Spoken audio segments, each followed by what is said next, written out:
You know, Joe, back in the day, believe it or not, when we had pizza, you go to a pizza place, this is how you got pizzas back in the day. They didn't have mozzarella. They make them just tomato sauce, maybe put a few anchovies like I'm doing here, some garlic, and that's it.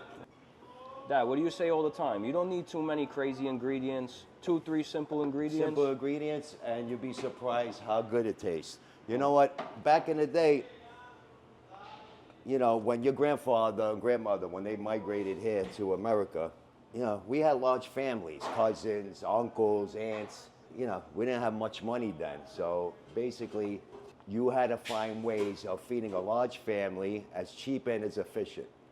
So we used to, you know, we used to have what they call them a poor man's dish. Pasta fagioli, the panzerotte, pasta. I mean, a way to feed a large family, you know, if you're on a budget, is pasta. You make 2 pounds of pasta, tomato sauce, and you can feed 30, 40 people. And that's the way it was back then. The only thing is now, we miss those days. You don't get, like, you know, those dishes anymore. But believe it or not, you do find them in restaurants. You know, you go to a restaurant, you'll see like pasta fagioli on the menu. It'll be like pasta fagioli. Back in the day, this used to be a poor man's dish. You know, people that couldn't afford to buy steaks or, you know, something that was more expensive.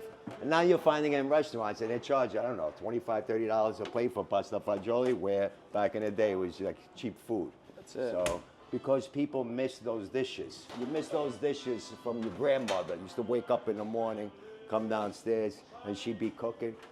Those days are gone. It's sad to say. You know what? I'm trying to keep that tradition going.